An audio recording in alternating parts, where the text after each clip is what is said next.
بسم اللہ الرحمن الرحیم، پروگرام انسائیڈ دا نیوز اور میں ہوں ڈاکٹر ثنا غوری۔ یہاں پہ آج دو اہم چیزیں آپ سے ڈسکس کرنی ہیں، بلکہ تین اہم چیزیں ڈسکس کرنی ہیں، جس میں امپورٹنٹ چیز یہ ہے کہ پاکستان کی تاریخ میں اسی سال دو اہم فیصلے ہوئے۔ ایک سابق چیف جسٹس نے فیصلہ سنایا تھا 16 ستمبر کو، جس میں کہا گیا تھا کہ نیب امنڈمنٹ کے حوالے سے بات ہوئی تھی۔ یقیناً ایک امپورٹنٹ کیس تھا جس میں سابق چیف جسٹس نے فیصلہ سنایا، اور اس میں بہت ساری چیزیں بعد میں اب آگے بھی کھلیں گی۔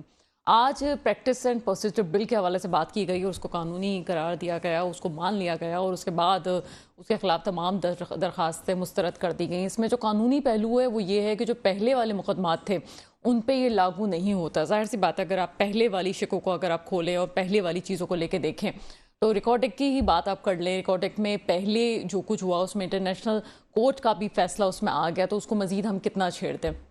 دوسری بات اپیل کے حق میں اگر ہم بات کریں تو اس میں یہ بھی دیکھنے کی ضرورت ہے کہ پہلے جس وقت کانسٹیٹیوشن کے تحت جو فیصلے ہوتے ہیں اس کے بعد اس کا امپلیمنٹ کرنا، اس کو چینج کرنا ایک بہت بڑا مسئلہ ہے۔ اپیل کا حق مل چکا ہے، اور اس میں ایک اور رائے جو دی جا رہی ہے وہ یہ ہے کہ سپرمیسی کی بات کی جا رہی ہے، پارلیمنٹ کی سپرمیسی ہوئی ہے، اور اس میں کوئی مذائقہ نہیں ہے اگر پارلیمنٹ کی سپرمیسی ہوئی ہے۔ یہ 1973 کے کانسٹیٹیوشن کو اگر آپ غور سے دیکھیں اور اس سے پہلے کے کانسٹیٹیوشنز کی بات کریں تو یہ بات ناظرین کو میں بتاتی چلوں کہ عدلیہ کا جو کردار ہے، بہت امپورٹنٹ کردار، اس کو الگ سے جو حیثیت دی گئی وہ 1973 کے آئین کے بعد ہی دی گئی۔ اس سے پہلے الگ سے ایک ادارے کی حیثیت نہیں تھی۔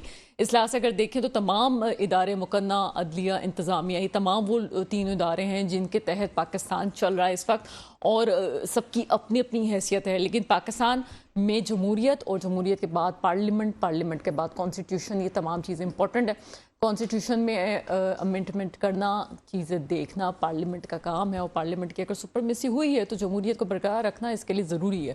یہی شاید حسن ہے۔ دوسری بات امپورٹنٹ یہ ہے کہ نواز شریف صاحب کی واپسی، اب تقریباً آثار بالکل صاف اور واضح نظر آ گئے۔ تیسری بات کریں گے کراچی کی سیاست پہ۔ سب سے پہلے میں پروگرام میں انٹروڈیوس کروں گی ذیشان عبداللہ صاحب کو۔ آپ ماہر قانون ہیں، ایڈوکیٹ ہیں، اس پروگرام میں آپ کو ویلکم کرتے ہیں۔ Thank you very much doctor صاحب۔ ذیشان عبداللہ صاحب، باتیں ہم پریکٹس اینڈ پروسیجر بل کے حوالے سے بہت سن رہے ہیں، لیکن ناظرین کو عام زبان میں کس طرح سمجھائیں گے کہ کیا تھا، کیوں ہوا، اور آج یہ فیصلہ کیوں سنایا گیا؟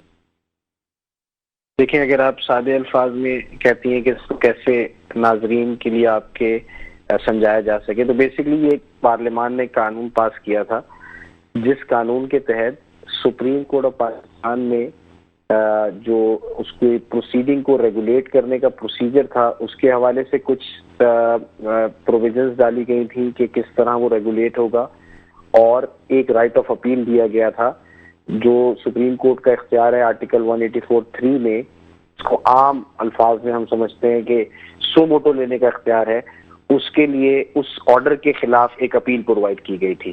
تو جو پٹیشنرز تھے انہوں نے یہ پٹیشن فائل کی تھی اس گراؤنڈ پہ کہ یہ جو قانون پارلیمان نے بنایا ہے، یہ قانون ٹرائیکوٹمی آف پاور، یعنی انڈیپینڈنس آف، جیسے ٹرائیکوٹمی آف پاور کا پرنسپل ہے کہ ہمارے آئین کے مطابق، آپ نے جیسے اپنے انٹرو میں بتایا کہ تین بیسک چیزیں ہیں: ایگزیکٹو، لیجسلیچر اینڈ جوڈیشری۔ تو ان تینوں نے اپنے ڈفرنٹ، جو تینوں کے اپنے اسفیئرز ہیں آئین کے مطابق، اس میں رہ کے کام کرنا ہوتا ہے۔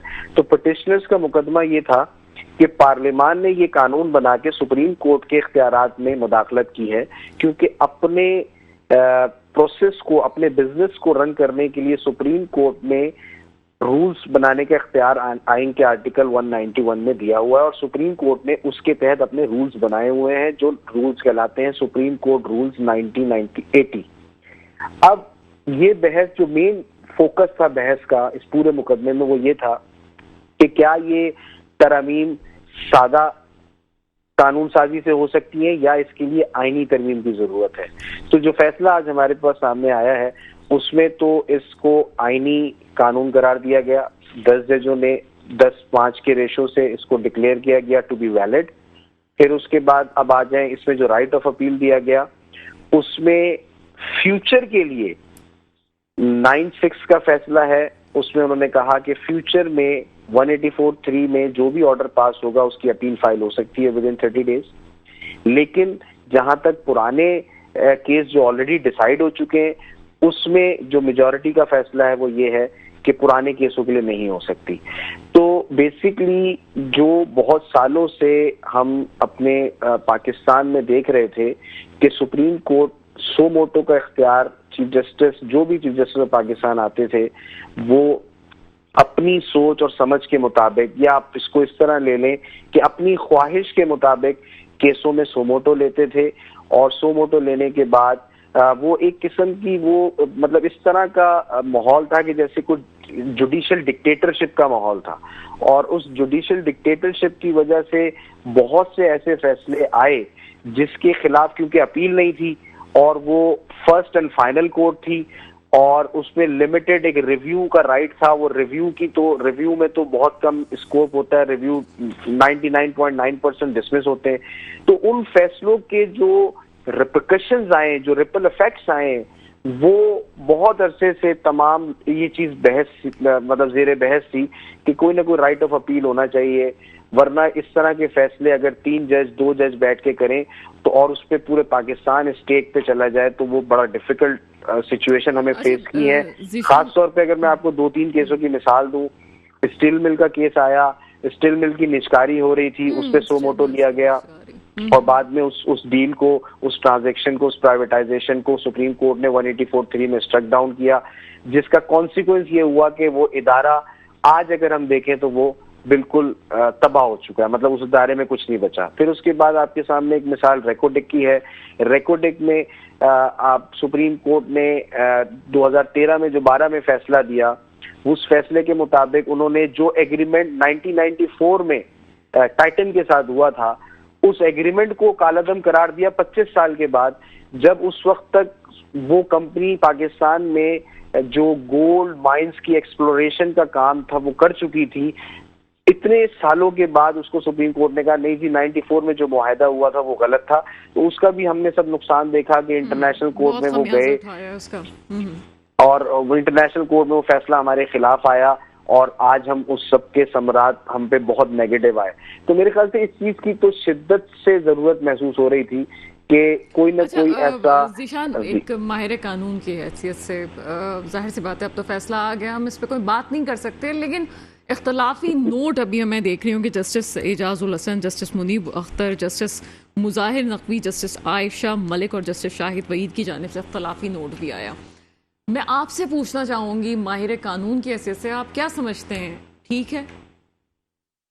دیکھیں یہ تو جب تک ریزننگ نہیں آئے گی، جب تک میں یہ تو نہیں کہہ سکتا کہ ان کا اختلاف کرنا ٹھیک ہے یا غلط. لیکن جو میں محسوس کر رہا ہوں وہ ان 5 ججوں نے جو اختلاف کیا ہے وہ اس بات پہ کیا ہے کہ اگر آپ نے پارلیمان کو یہ اجازت دی کہ وہ سپریم کورٹ کے جو رولز ہیں اس میں اس کے پروسیجر کو ریگولیٹ کرنے کے لیے رولز پارلیمان بنائے گی، تو یہ سپریم کورٹ کی انڈیپینڈنس میں انٹرفیئرنس ہوگی اور یہ انٹرونشن ہوگی. تو میرے خیال سے ان کا جو ججمنٹ بیس کرے گا اور جو ریزننگ آئے گی اس میں یہی بات ہوگی کہ یہ جو قانون بنانے کا اختیار دیا جا رہا ہے پارلیمان کو، it will be the direct intervention in the supreme court by the parliament which should not be there. تو جو اختلافی ان کا ویو نظر آ رہا ہے. اب جہاں تک رائٹ آف اپیل ہے اس پہ تو سب ایگری کر رہے تھے کہ ایک رائٹ آف اپیل ہونا چاہیے 184(3) پہ فیصلے کے خلاف، لیکن اس میں بھی یہ جو 5 یا 6 ججز جنہوں نے اختلاف کیا ہے رائٹ آف اپیل پہ بھی، وہ جو میں سمجھ رہا ہوں وہ صرف اس وجہ سے کیا ہے کہ یہ رائٹ آف اپیل آئینی ترمیم سے دیا جا سکتا تھا. ایک سب آرڈینیٹ لیجسلیشن یا جس کو عام الفاظ میں ہم کہتے ہیں سادہ قانون سازی سے نہیں دیا جا سکتا تھا. آئینی ترمیم کے لیے آپ کو 2/3 میجورٹی آف دا ہاؤس چاہیے ہوتی ہے، جبکہ ایک سادہ قانون سازی کے لیے صرف آپ کو کورم پورا ہو تو صرف سمپل میجورٹی سے وہ قانون پاس ہو جاتا ہے. تو میرے خیال سے جو اختلافی ریزننگ ہوگی ان ججز کی جنہوں نے ڈسینٹ کیا ہے وہ ان 2 بنیادی باتوں پہ بیس کرے گی. باقی میجورٹی نے اس بات کو نہیں مانا، انہوں نے کہا نہیں. اور جو آبزرویشنز، بہت جلدی ایک چیز پوچھنا چاہوں گی، اگر ماضی کے فیصلوں پہ اطلاق نہیں ہوتا تو کیا آپ سمجھتے ہیں کہ پھر بھی چیزیں بہتر ہیں، ٹھیک ہے؟ کیونکہ کانسٹیٹیوشن کے لحاظ سے وہ جو چیزیں ہو چکی ہیں وہ تو ایک دیکھیں اس میں ہمارے یہاں یوز کیا جاتا ہے ایک ڈاکٹرن ہے، دیر از پاسٹ اینڈ کلوز ٹرانزیکشن. تو جو پاسٹ اینڈ کلوز ٹرانزیکشن ہو چکی ہیں اس پہ تو ویسے ان کو دوبارہ ری اوپن تو نہیں کیا جا سکتا نا، وہ تو مطلب فیٹ اکمپلی ہو گئی. اگر ایک چیز فیٹ اکمپلی ہو گئی تو اس پہ اس کو ری اوپن نہیں کیا جا سکتا. But in so far as future is concerned, yes یہ ریمیڈی بہت ضروری تھی کہ 184(3) کیونکہ وہ کوڈ فرسٹ کوڈ بھی تھی اور لاسٹ کوڈ بھی تھی. تو ویسے اگر آپ عام مقدموں میں دیکھیں تو یہ ہوتا ہے کہ آپ سب سے چھوٹی عدالت میں مقدمہ فائل کرتے ہیں، اس کے بعد اگر جس پارٹی کے خلاف یا جس بھی فریق کے خلاف فیصلہ آتا ہے اس کو ایک رائٹ آف اپیل ہوتا ہے، رائٹ آف اپیل کے بعد پھر ایک سیکنڈ رائٹ آف اپیل ہوتا ہے، پھر وہ سپریم کورٹ تک جاتا ہے. تو وہ ایک اچھا خاصا جوڈیشل پروسیس سے وہ ساری چیز گزر کے فائنلٹی اٹیچ کرتی ہے، اس کو فائنلٹی ملتی ہے. بٹ 184(3) میں ایسی چیز نہیں تھی. 184(3) میں یہ تھا کہ چیف جسٹس آف پاکستان نے سو موٹو لینا ہے، سو موٹو لینے کے بعد اپنے 3 رکنی بینچ بنانا ہے یا 5 رکنی بینچ بنانا ہے، اور اس 3 رکنی یا 5 رکنی بینچ نے خود ہی as a first court and as a last court فیصلہ کر دینا ہے.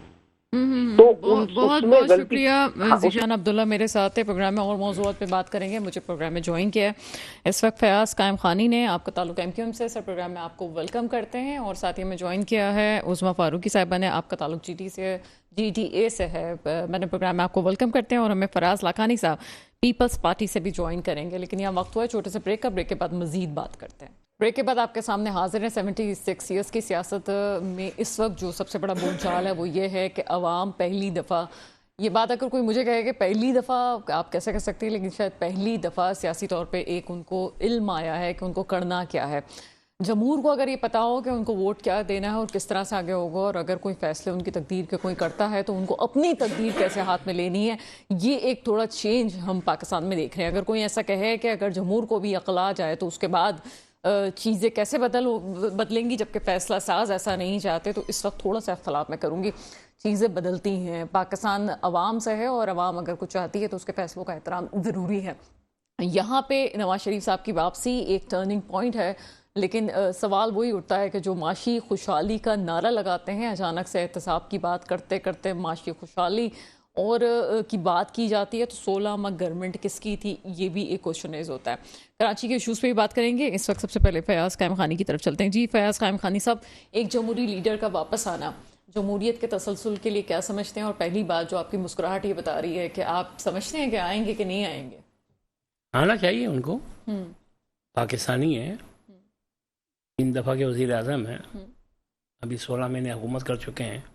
یہ جملہ اچھا تھا آپ کا، 16 ماہ گورنمنٹ حکومت کر چکے ہیں. وہ بھول کیوں جاتے ہیں کہ 16 ماہ گورنمنٹ ان کی تھی؟ PDM کی تھی. بہرحال کبھی بھی پاکستان کی تاریخ میں حکومتیں اس طرح ایک الائنس سے بنتی آئی ہیں، اور PDM بھی ایک الائنس ہی تھا، ہم شامل تھے اس کے اندر.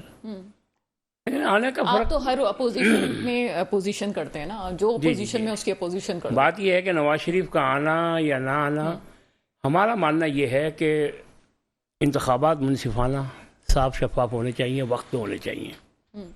جو نئی حلقہ بندیاں ہوئی ہیں اس کے مطابق ہونے چاہیے.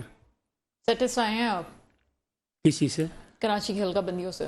نہیں، سیٹسفائی نہیں ہے، کیونکہ جس طریقے کا معاملہ کھڑا ہوا ہے یہ ہم اصل جو مردم شماری کا جو ایشو تھا، 1-2 پروگرام آپ کے ساتھ کیے بھی ہیں میں نے اس پہ. مردم شماری 2 کروڑ 5 لاکھ کے اوپر کراچی کو رک گئی ہے، جو کہ سب جانتے ہیں 3-3.5 کروڑ کی آبادی ہے. اب کیونکہ وہ مشترکہ مفادات کونسل سے منظور ہو گئی تو حلقہ بندیاں تو پھر ایک آئینی ذمہ داری الیکشن کمیشن کی، اسے کرنی ہی پڑے گی. اب حلقہ بندیوں میں ہم نے جو جہاں ہماری ریزرویشن تھی وہ ہم نے الیکشن کمیشن کو دی ہے بنا کے. لیکن ابھی بھی اس طرح سے کام نہیں ہوا کیونکہ پارلیمنٹ ڈیزالو ہو چکی تھی، تو بڑا فیصلہ تو آپ نہیں، وہ مسئلہ یہ ہوا ہے اس کے اندر. ہاں، یہ بالکل آپ کی بجا بات ہے، بالکل بجا کہا آپ نے. اصل میں کیونکہ اس وقت ہم ایک پوری PDM کے اندر ہم 6-7 ممبر کے ساتھ تھے. لیکن یہ ٹیکنیکل پوائنٹ ہے. میں آپ کی بات کر رہا ہوں، یہ اتنی بڑا میں آپ نے بڑی کام کی بات کہی ہے، اور ناظرین کو بھی معلوم ہونی چاہیے یہ بات. اصل میں جب مردم شماری فائنل ہو گئی تھی تو اس کو مشترکہ مفادات کونسل میں لانے کے لیے جو گیپ تھا وہ اگست میں کیا. اگست میں گورنمنٹ نے جانا تھا.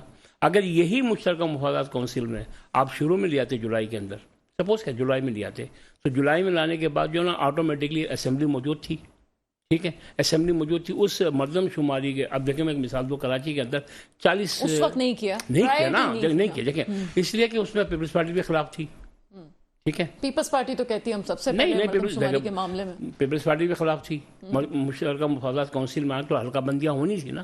اگر یہی کام ایک مہینے پہلے ہو جاتا تو وہ پارلیمنٹ جو ہے اس کو جو سینکشن سیٹ تھی وہ بڑھ جاتی نا، جو آپ کا پوائنٹ ہے یہ پک کرو.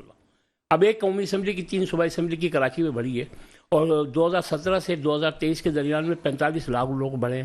تو دوسری صورت میں آپ یہ کہنا چاہ رہے ہیں یہ صرف ایک دکھاوے کا لالی پاپ ہے اور یہ صرف کمپیوٹر پہ اوپر نیچے بات ہوئی ہے بس؟ دیکھیں بات یہ ہے سنا، بات یہ ہے کہ کیونکہ جو مردم شماری کا ایکچوئل جو پرپس تھا وہ نہیں پورا ہوا نا.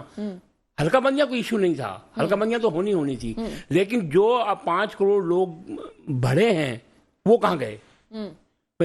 کراچی میں 45 لاکھ لوگ بڑھے ہیں 2017 سے لے کر 2023 کے. 5 کروڑ لوگوں کی نمائندگی کہاں ہے؟ یہ تو ایکسچینج کی ہے نا سیٹس، ایڈجسٹمنٹ کی ہے. پہلے بھی کر چکے ہیں پروگرام میں کہ یہ نمبر گیم تھا، اور نمبر گیم میں اگر اتنا ہی کرنا تھا تو جس طرح سے پیپلز پارٹی فوری الیکشنز کی ڈیمانڈ کر رہی تھی وہ کچھ غلط نہیں تھا، کیونکہ یہ واقعی کوئی ایکسل شیٹ کے اوپر نیچے ہونے کی بات تھی. آپ کے لیے اتنا بڑا کام نہیں تھا کہ آپ انتخابات کو ڈیلے کرتے. سیدہ عظمیٰ کامران پاکستان مسلم لیگ فنکشنل سے ہمارے ساتھ موجود ہیں. میڈم، موجودہ سیٹ اپ میں کیا سمجھتے ہیں جمہوری عمل میں ایک لیڈر، ظاہر سی بات ہے ہم جمہوریت میں کسی کا کوئی بھی اسٹیک ہولڈر ہوتا ہے ہم اس کو پیچھے نہیں کر سکتے، کیا سمجھتی ہیں اس وقت کسی لیڈر کا آنا اور انتخاب کے عمل میں شامل ہونا کیا ہے اس کا فیوچر، کیا سمجھتی ہیں اس پہ؟ بسم اللہ الرحمن الرحیم. دیکھیں یہ ہے ایک جمہوری ملک، مگر جمہوریت یہاں نام کی رہ گئی ہے، ٹھیک ہے، کیونکہ اسٹریٹ فارورڈ میں بات کرتی ہوں جب بھی میں نے آن کیمرہ بات کی ہے. دیکھیں اس وقت کسی کا ایک دم سے آ جانا اگر وہ ملک کی بھلائی کے لیے ہے تو موسٹ ویلکم. اگر ابھی بھی وہی لالی پاپ دیے جا رہے ہیں جو پہلے دیے گئے، جیسے پہلے PDM بنائی گئی اور پہلے بہت سارے اتحاد ہوئے، بہت ساری چیزیں پہلے بھی ہوئی، فرسٹ ٹائم نہیں ہو رہا. کسی کی اچانک سے انٹری پہلے بھی ہوئی ہے اور وہ غائب ہو گئے. تو دیکھیں میں یہ سمجھتی ہوں انٹری ہو، کوئی آئے یا کوئی جائے، ملک کی بقا میں، ملک کے عوام کی بقا میں جو آئے گا اس کو موسٹ ویلکم. ملک برباد کرنے میں جو ہے اس کو ہم ویلکم کسی صورت نہیں کہہ سکتے. آپ یہ کہنا چاہتے ہیں کہ جو لوگوں کو اس وقت آؤٹ کرنے کی بات کی جا رہی ہے وہ ٹھیک ہے، آؤٹ کر دیے جائیں وہ لوگ؟ دیکھیں جو لوگ ملک کے لیے ایک کہتے ہیں نا آزمائے ہوئے کو آزمانا، بے وقوفانہ حرکتیں ہوتی ہیں، 1 چانس 2 چانس 3 چانس، چانسز کے بعد جو ہے وہ پھر دوبارہ چانس دینا تو وہ غلط ہے. چانس دیا جا رہا ہے وہ تو 3 دفعہ آزمائے ہوئے لوگ ہیں نا، ایک کو آزمایا گیا تھا اس کو آؤٹ کیا جا رہا ہے. اور جیسے میں نے انٹرو میں کہا کہ جمہور اس وقت کچھ اور چاہتی ہے، آپ کے جو سرویز ہیں وہ کچھ اور بتا رہے ہیں. تو ایک پارٹی کو آؤٹ کرنے کے بعد آپ سمجھتی ہیں کہ چیزیں باقی جمہوریت کی طرف جائیں گی؟ نہیں سنا، میں نہیں سمجھتی. میں یہ سمجھتی ہوں جمہوری حق جو ہے وہ جمہوریت کو دینا چاہیے، اور جو لوگ آ رہے ہیں اور جا رہے ہیں ان کو آؤٹ کرنے سے بہتر یہ ہے کہ ان کو پیمپر کیا جائے اس نظر سے، کہ ان پہ نظر رکھی جائے کہ کس وقت کیا بگاڑ یہ اندر ہی اندر انڈر ٹیبل کر رہے ہیں. تو جب تک انٹرنلی معاملے سالو نہیں ہوں گے، انٹرنلی کرپشن ختم نہیں ہوگی، اس ملک کا اور جمہوریت کا کوئی بھی کچھ نہیں کر سکتا. اچھا، یہاں پہ تو انٹرنل معاملات کا مسئلہ ہی نہیں ہے، یہاں پہ تو وہ ہے کہ ہم جن کو سرحدوں پہ کھڑا ہونا چاہیے ان کو ہم پورے سسٹم میں شامل کرتے ہیں. آگے کس حد تک پاکستان میں یہ چل سکتا ہے کہ جن کا کام نہیں ہے ان کو ہم فیصلہ ساز بنا رہے ہیں؟ دیکھیں میری بات تھوڑا سا کروشل فیصلہ ساز، آپ نے بڑا اچھا یہ پوائنٹ مجھ سے پوچھا ہے. ایک گھر ہے اس میں 4 بیٹے ہیں اور ان کا سرپرست ہے باپ، ٹھیک ہے. چھوٹے بیٹے نے غلطی کی، بڑے تک جائیں گے کہ شاید یہ سدھار دے، بڑے نے کی پھر تیسرے پہ جائیں گے یہ سدھار دے، پھر چوتھے نمبر پہ آئیں گے. جب سدھار ملک میں آ ہی نہیں رہا تو سیلاب آئے تو ہماری فوج آئے خدمت کے لیے، حالات خراب ہو تو رینجرز کو کھڑا کر دو، ٹھیک ہے نا. اسنیچنگ بڑھ گئی تو رینجرز آ گئی، سرحدوں پہ لڑ رہی ہے ہماری فوج تو ملک کو بچا رہی ہے. تو فوج کا نام بیچ میں لا کے اور بدنام کرنا، اس پہ میں کنڈم کرتی ہوں، یہ چیز سراسر غلط ہے. ہاں یہ تو کہا جاتا ہے کہ سیاسی معاملات میں آپ کو لگتا ہے کہ پولیٹیشنز کی غلطی ہے؟ ہے یہ جو کہا جاتا ہے جی فوج بلا وجہ بیچ میں آ رہی ہے؟ نہیں ہے، اگر ٹھیک کرنا چاہتے ہیں دیکھیں فوج اگر آ رہی ہے تو کیوں آ رہی ہے؟ اتنے سالوں میں 75 سال ہو گئے، جب فوج کیوں نہیں آتی تھی بیچ میں؟ اب ایسی کیا ضرورت آ گئی جو فوج آ رہی ہے؟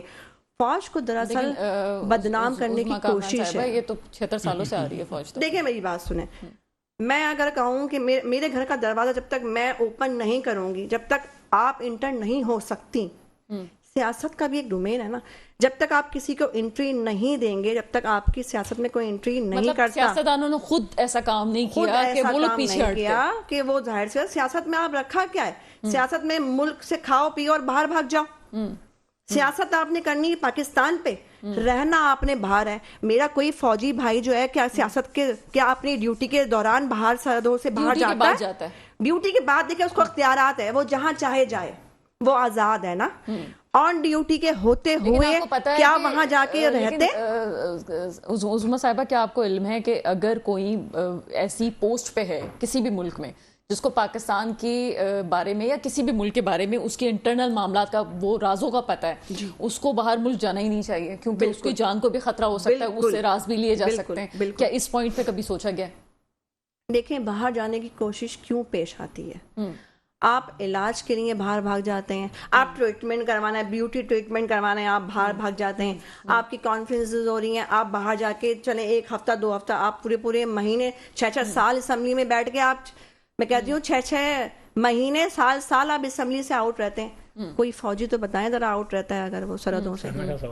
یہ بتائیں نا مجھے. اگر یہ کہتے ہیں تو یہ غلط کہا جاتا ہے. فوج ہماری یہ کہتے ہیں دفاع کی آخری لکیر ہے، اور ہم نے ہمیشہ فوج کا ساتھ دیا ہے اور آگے بھی دیتے رہیں گے. یہ سراسر غلط ہے کہ فوج ملک بگاڑ رہی ہے، فوج انٹرپٹ کر رہی ہے. سیاستدانوں کو اپنی نااہلیاں نظر نہیں آتی. فوج کے اوپر وار کر کے تم دشمنوں کو دعوت دے رہے ہو کہ میں اس کو کنٹینیو کرتی ہوں. بڑا اچھا پوائنٹ آپ نے دیا کہ وہ 4 بھائی ہیں، ان کا باپ ہے، تو باپ کا ہی جو باپ ہے وہ ہمارے شاید اس وقت یا باپ کہے گا کہ آؤ مار دو. وزیر اعظم بنے ہوئے ہمارے اسی پارٹی کے ایک جو ہے کاکڑ صاحب. بہرحال کاکڑ صاحب کی گورنمنٹ کون لایا یہ بھی پتہ ہے. راجہ ریاض صاحب بڑے اچھل کے کہہ رہے تھے جی ہم لے کے آئے، تو ایوری بڈی نو دیٹ کون لے کے آیا. لیکن پیاز قائم خانی صاحب کیا سمجھتے ہیں؟ ٹھیک ہے یہ ہمارے سیاستدانوں کی غلطی ہے، تو پھر جمہور کہاں رہ جاتا ہے؟ ایسا نہیں ہے، سارا کچھ ایسا نہیں ہے. دیکھیں پاکستان ایک پارلیمانی طرز حکومت ہے اور ایک جمہوری ملک ہے، اور کہیں کسی جمہوری ملک کے اندر بھی فوج کی مداخلت یا فوج کی انوالومنٹ اسٹیبلشمنٹ کی سمجھ لیں آپ، وہ کہیں پہ بھی پسند نہیں کی جاتی ہے. خالی پاکستان کی بات نہیں ہے، کہیں بھی پسند نہیں کی جاتی ہے. ایشو یہ ہے اس کے اندر کہ کچھ اس طرح کا سینیریو بن جاتا ہے، کوئی اس طرح کی سچویشن کریٹ ہو جاتی ہے کہ اسٹیبلشمنٹ کی انوالومنٹ جو ہے وہ کہیں نہ کہیں سے آ جاتی ہے. ٹھیک ہے، آنی نہیں چاہیے. اصولاً نہیں آنی چاہیے. اور اسٹیبلشمنٹ کی مطلب چیئرمین پی ٹی آئی کا اختلاف بھی یہاں سے شروع ہوا تھا نا؟ نہیں، چیئرمین پی ٹی آئی کو لانے والے بھی وہی تھے. اختلاف بھی وہاں سے شروع ہوا تھا جب تقرری کی بات کی گئی تھی. چیئرمین پی ٹی آئی کو لانے والے بھی وہی تھے. وہ تو ایوری بڈی سب کو پتا، وہ تو بات تھا. لیکن بات یہ دیکھیں اسٹیبلشمنٹ کی ایک، دیکھیں جس طرح ہماری ایک سیکورٹی کونسل ہے بنی ہوئی ہے، کمیٹی بنی ہوئی ہے، ٹھیک ہے، اس کے اندر تمام لوگ شامل ہیں. اپیکس کمیٹیز میں تمام لوگ شامل ہیں. کوئی اگر آئینی کردار دینا ہے، دنیا میں بہت سے ممالک میں اندر کردار ہے کہ فوج کا آئینی کردار ہے حکومت کے اندر، وہ دیا جا سکتا ہے.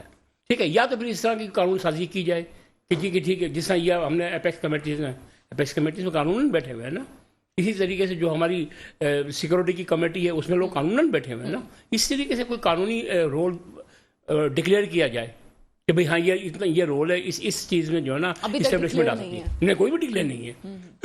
تو بات یہ ہے کہ کسی بھی جمہوری ملک کے اندر، کسی بھی پوری دنیا میں کہیں بھی پسند نہیں کیا جاتا. پسند نہیں کیا جاتا، لازمی سی بات ہے. اور دیکھیں یہ تو سب کو پتا 75 سال سے کیا ہو رہا ہے. 3 مارشل لا لگ چکے ہیں. جو 75 سال سے ہو رہا ہے وہ 3 مارشل لا لگے 76ویں سال میں بھی نہیں 3 مارشل لا لگ چکے ہیں. ٹھیک ہے نا. اور اسلم بیگ شاید آپ کو یاد ہوگا کہ جب جنرل ضیاء کا طیارہ بلاسٹ ہوا تھا تو اس وقت اسلم بیگ صاحب جو ہے نا وہ وائس سے، تو وہ چیف آف آرمی اسٹاف بنے تھے. جو مخالفین تھے ان کی سب کی توقع تھی کہ شاید ماشاء اللہ کنٹینیو کرے گا، لیکن اسلم بیگ صاحب نے جو ہے وہ جمہوریت کا ساتھ دیا اور جو پیپلز پارٹی کی 88 میں گورنمنٹ آ گئی. اسی طریقے سے بہت سے ہمارے جو لوگ گزرے ہیں، جو کہ چیف گزرے ہیں فوج کے، انہوں نے جمہوریت کو مضبوط کیا ہے، اس میں کوئی شک نہیں ہے. ہم 3 ماشاء اللہ کو بار بار گنائیں گے، 3 ماشاء اللہ کے ساتھ ساتھ دوسرے بھی ایسے چیف آپ گزرے کی ہیں. پارٹی کو کس نے کمزور کیا؟ ہمیں کس نے کمزور کر دیا؟ آپ نے خود کمزور کیا اپنی پارٹی؟ نہیں، ہم بات یہ نہیں ہے، لیکن ہمارے 2 ادوار. آپ نے 88 کا ذکر کیا نا، آپ کی بڑا مطلب ایک بالکل چینج والا دور تھا، ایک تبدیلی، جس طرح سے ابھی چیئرمین پی ٹی آئی کی تبدیلی والے نعرے تھے، آپ کی پارٹی کی صورت میں ایک لوگوں کو نیا راستہ دکھائی دیا. اور میں تو بہت چھوٹی عمر میں ہم اس کو دیکھ رہے تھے، لیکن مجھے یاد ہے کہ وہ کیا ہائپ تھی آپ کی. تو جب کمزور ہونے کی بات ہوتی ہے تو میں تو اتنا کوشچن چھوٹا سا پوچھ رہی ہوں، آپ کی پارٹی کو خود آپ نے کمزور کیا یا وہ جو فیصلہ ساز ہیں انہوں نے کمزور کیا؟ ہاں یا نا میں جواب دیں، مجھے بریک پہ جانا. ایسی بات نہیں ہے. ہمارا 22 اگست کے بعد کی جو سچویشن تھی وہ 22 اگست تو سر بہت بعد میں آیا. میں ایسا کرتی ہوں کہ اس کا تھوڑا طویل جواب ہے، تفصیل میں جواب دے دوں گا، اور میں چاہوں گی کہ ایم کیو ایم اس کا جواب دے. ایک بریک ہے، بریک کے بعد آپ کے سامنے حاضر ہوتے ہیں. شہر کراچی میں ضمنی بلدیاتی انتخابات کا انعقاد ہونے جا رہا ہے. اس میں تمام stakeholders, especially M Q M کا کیا کردار ہے، ایم کیو ایم اس وقت کہاں کھڑی ہے؟ سر، بریک سے پہلے بات ہو رہی تھی آپ کی پارٹی کو کمزور کرنے میں کس کا ہاتھ ہے. اچھا، میں ایک گیسٹ بھی اناؤنس کرتی جاؤں. فراز لاکھانی پیپلز پارٹی سے میرے ساتھ ہیں، ابھی انہوں نے جوائن کیا، ریموٹ پہ ہمارے ساتھ ہے. لیکن پہلے ہم جائیں گے فیاض قائم خانی کی طرف. جی سر، آپ کی پارٹی کو کیا 22 اگست کے بعد ہی آپ اتنے محب وطن ہیں سر، آئی ایم سوری ٹو سے، لیکن آپ کو 22 اگست کے بعد ہی یاد آتا ہے کہ آپ کتنے محب وطن ہیں؟ اس سے پہلے جو کچھ ہوا سب کچھ ٹھیک تھا. میں مانتی ہوں کہ آپ نے اپنی خود بانی کے خلاف آپ لوگ گئے ہیں. آپ کی پارٹی کو کمزور کرنے میں کس کا ہاتھ ہے؟ چلے 22 اگست کی بات نہیں کرتا ہوں، اس سے پہلے کی بات کر لیتا ہوں. ٹھیک ہے، آپ جون 92 کی بات کر لیں. ٹھیک ہے. ایم کیو ایم پہ آپریشن مسلط کیا گیا. ایم کیو ایم آپریشن مسلط کرنے کی جو بیس تھا نا، اس ایک چھوٹی سی ایک وجہ تھی کہ جی ایم کیو ایم کے پاس سے ہمیں اس طرح کے شواہد ملے ہیں کہ ایم کیو ایم جو ہے ایک الگ ریاست بنانا چاہ رہی ہے، اور جینا پور کے ہمیں نقشے مل گئے ہیں. ہمیں یہ اناؤنس کرنے والا کون تھا؟ فوج میں سے یہ ایک آدمی تھا نا، فیصلہ ساز کہہ لیں. نہیں، میں نام لیتا ہوں، فوج میں سے ایک آدمی تھا نا، کہ ہمارے خلاف ایک پورا انوائرمنٹ بن گیا، پورے پاکستان کے اندر آگ لگ گئی کہ ایم کیو ایم تو ریاست بنا دی اور غدار ہے. اس بیس پہ ہمارے خلاف آپریشن شروع ہوا جون 1992 میں. ٹھیک ہے، اکتوبر 1992 میں جی ایچ کیو نے باقاعدہ طور پہ لیٹر جاری کیا، تردید کی کہ جی کہ ہمیں کوئی شواہد نہیں ملے ہیں، ہمیں اس طرح کوئی پروف نہیں ملا ہے کہ ایم کیو ایم اس طرح کی کسی ایکٹیویٹیز میں شامل ہے. لیکن آپ سن لیں، لیکن وہ جینا پور آج تک گایا جا رہا ہے. لیکن وہ جو فوج کی جی ایچ کی طرف سے تردید آئی تھی وہ کسی کی نظر میں بھی نہیں ہے. ٹھیک، اس طرح کے میجر کلیم کا ایک کیس تھا، فوجی آپریشن میں میجر کلیم کا کیس تھا. 15 سال بعد ہمارے کارکن رہا ہو گئے، وہ کسی کو نظر نہیں آ رہے. اب آپ بات کریں کمزور کرنے کی، ہمارے خلاف دیں گے، پورا اشرافیہ ہمارے خلاف تھا، ہماری طرز سیاست کی وجہ سے. ٹھیک ہے، اب اس اشرافیہ کے اندر آپ اسٹیبلشمنٹ میں بھی جو لوگ تھے وہ بھی ہمارے خلاف تھے، وہ ہماری طرز سیاست کے خلاف دینا. آپریشن جو مسلط ہم پہ کیا گیا اور جس بیس پہ کیا گیا وہ خود ہی فوج نے تردید کی. مطلب آپ کے خلاف پوری دنیا تھی، جاگیردار آپ کے خلاف تھے، بالکل تھے، آپ کے خلاف تھے، بالکل تھے، آپ کے خلاف تھی، اور آپ کے خلاف جتنے مقدمات جو چیزیں عوام کے سامنے آتی ہیں آپ کو غدار قرار دے دیا گیا، وہ سب چیزیں جو ایک نارمل طریقے سے کیا وہ سب غلط تھا. اور لوگوں کا ایسا ایسا دیکھو سنا، جتنے ہائی پروفائل کیس تھے، جتنا ہے پروفائل، میں آپ کو نام انگلی پہ گنا سکتا ہوں، اس تمام میں ایم کیو ایم کو انوالو کیا ہوا تھا. ٹھیک ہے، آپ حکیم سعید کا لے لیں، صلاح الدین کا لے لیں، مسلم پرویز کا لے لیں، اقبال رات کا لے لیں، آپ اس کے بعد امریکنز کا لے لیں، پی آئی ڈی سی کے اوپر، آپ کوئی بھی لے لیں. کہ اگر آپ کی پارٹی انوالو نہیں بھی تھی تو آپ کی پارٹی کے کچھ لوگ ہو سکتا ہے کہ وہ اب بہت پرانا وقت اگر میں یاد کروں تو کچھ لوگوں نے اس میں آن ریکارڈ بات ہے پیسے لے کے بھی ٹارگٹ کلنگ کی ہے. یہ بات آن ریکارڈ چیزیں، ہو سکتا ہے کہ آپ کی پارٹی اس میں انوالو نہیں ہو، لیکن ایسا بھی ہے کہ جو لوگ آپ کا نام استعمال کر کے آگے چلتے گئے، کسی کی انفرادی فیل سے پارٹی ذمہ دار نہیں ہوتی. پارٹی لیکن سفر کس نے کیا؟ سفر تو پارٹی نے کیا نا. انتباہ میں کہتی چلوں کہ میرے پروگرام میں ہم باعث نہیں ہوتے، ہم رائے کو سامنے لاتے ہیں. فیاض قائم خانی کی رائے ان کے ساتھ ہے اور ہم اس رائے کا احترام کرتے ہیں، ہم آپ تک بات کو پہنچانا چاہتے ہیں. اس وقت فراز لاکھانی صاحب کیونکہ ریموٹ پہ ہیں تو میں جلدی سے ان سے کچھ کوشچنس کرنا چاہوں گی. سر، پروگرام میں آپ کو ویلکم کرتے ہیں. بڑی مہربانی، تھینک یو. سب سے پہلے آپ سے پوچھیں گے، جو ایم کیو ایم کی تو چیزیں چل رہی ہیں، جماعت اسلامی آپ کے بارے میں کہتی ہے جی